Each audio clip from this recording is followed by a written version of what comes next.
வணக்கம் மாணவர்களே, நம்ம 11வது வகுப்பு கணித பாடத்தில் கணங்கள், தொடர்புகள் மற்றும் சார்புகளில் 1.3 எக்ஸசைஸில் 17வது கணக்கு பார்க்குறோம். இது கொஞ்சம் இன்ட்ரெஸ்டிங்கான ஒரு கணக்கு தான். அமெரிக்க டாலரை சிங்கப்பூர் டாலராக ஒரு குறிப்பிட்ட நாளில் பணமதிப்பு மாற்றம் செய்யும் சார்பு f(x) ஈக்குவல் டு 1.23x ஆகும். இங்கு x என்பது அமெரிக்க டாலர்களின் எண்ணிக்கை.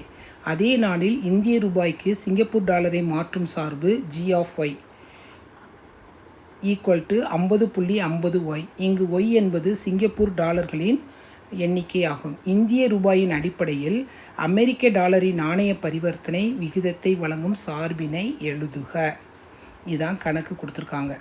இந்திய ரூபாய்க்கு சிங்கப்பூர் டாலரை மாற்றும் சார்பு என்ன கொடுத்துருக்காங்க, g(y) கொடுத்துட்டாங்க. ஆனால் இந்திய ரூபாயின் அடிப்படையில் அமெரிக்க டாலரின் நாணய பரிவர்த்தனையை காண்க அப்படின்னு கேட்டிருக்காங்க. நாணய பரிவர்த்தனையை காண்க. சரி, ஃபஸ்ட்டு நம்ம என்ன எடுத்துக்கிறோம்னா f(x) இஸ் ஈக்குவல் டு கணக்கில் என்ன கொடுத்துருக்காங்களோ அதை அப்படி எழுதிக்கோ. f(x) இஸ் ஈக்குவல் டு 1.23xன்னு எடுத்துக்கோ. x என்பது அமெரிக்க டாலரின் எண்ணிக்கை. x என்பது அமெரிக்க டாலரின் எண்ணிக்கை.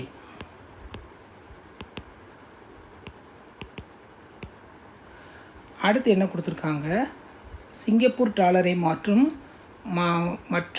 சார்பு y.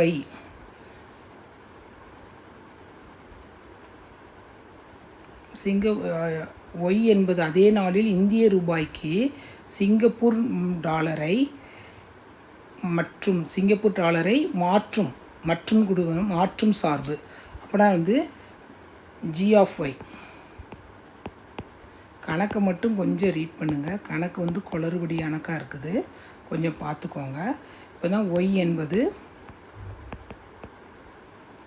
சிங்கப்பூர் டாலரின் எண்ணிக்கை. சிங்கப்பூர் டாலர் எண்ணிக்கை. ஓகேவா? இப்போ நம்ம பரிவர்த்தனை பண்ண போகிறோம். பரிவர்த்தனை பண்ணும்போது நம்மளுக்கு எளிமையாக இருக்கும்போது அமெரிக்க டாலர்லேருந்து சிங்கப்பூர் டாலர், சிங்கப்பூர் டாலர்லேருந்து இந்திய டாலர். அடுத்து என்ன கேட்டிருக்காங்க, இந்திய ரூபாயின் அடிப்படையில் அமெரிக்க டாலரின் நாணய பரிவர்த்தனையை காட்டுக. இந்திய ரூபாய் அடிப்படையில்னா அமெரிக்க டாலரை இந்திய ரூபாயாக மாற்றணும். அமெரிக்க டாலரை இந்திய ரூபாயாக மாற்றணும்.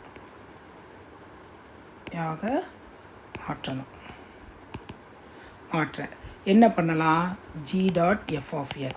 g.f(x) தான் நம்ம கண்டுபிடிக்க போகிறோம். அப்படின்னா என்ன வரும், g(f(x) போட்டுக்கோ. அப்படின்னா என்னது, f(x) நம்மளுக்கு ஏற்கனவே தெரியும். g போட்டுக்கோ. 1.23x போட்டுக்கிற. அடுத்து நம்ம என்ன சொல்லணும், g(x)ன்னு சொல்லி போடும்போது அந்த ஜிங்கிற இடத்துல என்ன இருக்குது, 50.50. ஒய்ங்கிற இடத்துல இந்த மதிப்பெண்ணை போட்டுக்கோ. 50.50 × 1.23x போட்டுக்கிறோம். போட்டுட்டு இது எல்லாத்தையும் பெருக்கும்போது என்ன வரும், உங்களுக்கு 62.115xன்னு கிடைக்கும்.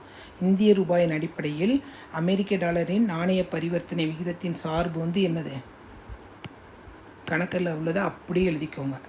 இந்திய ரூபாயின் அடிப்படையில் அமெரிக்க டாலரின் நாணய பரிவர்த்தனை சார்பு g.f(x) ஈக்குவல் டு 62.115x ஆகும்.